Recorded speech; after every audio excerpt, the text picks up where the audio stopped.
I am Fabio Dario Rojas Rivera.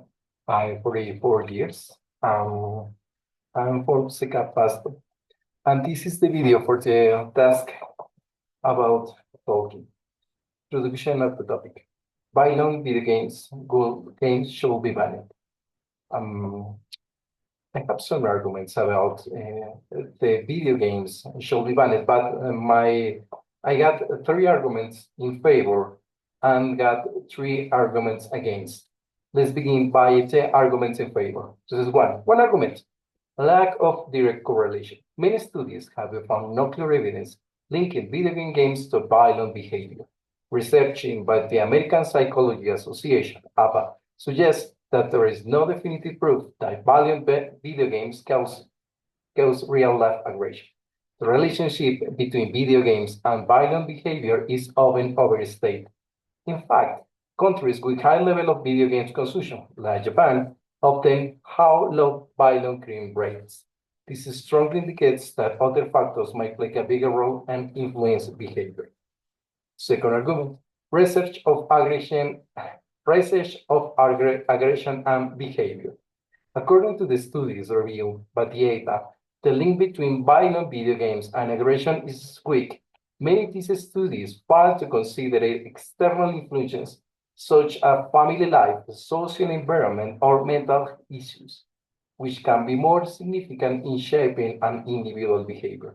For instance, in a large-scale study by the British Psychology Society, it was concluded that there was insufficient evidence to establish a video games as a cause of violent behavior in youth. Three argument. Video games as stress relief. Many players use video games as a way to relax and unwind. According to the study published by the Psychology of Popular Media Culture, some video games can actually help reduce stress and promote social bonding. Multiplayer games, for example, foster teamwork and communication skills, contributing positive to social interactions rather than encourage violence. Arguments against violent content in some games. There is no danger that some video games contain violent games. Games like Grand Theft Auto or Call of Duty are known for the graphic violence.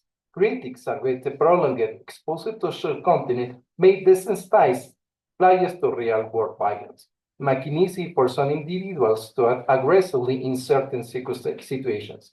The idea is that players become accustomed to a violent behavior in a virtual world and may subconsciously replicate in real life. Second against argument, influence on vulnerable individuals. While there might not be a direct link to all players, violent video games could have a greater impact on certain vulnerable individuals. For example, people with pre-existential mental health issues or those with a high history of aggression may be more susceptible to the negative effects of violent video games. Studies such as one of Craig A. Anderson, a researcher of Iowa State University, show a potential increase in aggression among children who play video games regularly. Three, the normalizing effects. Critics claim that repeated exposure to violence in video games can normalize aggressive behavior. In extreme cases, young individuals may violent actions as acceptable or trivialize the real-world consequence of violence.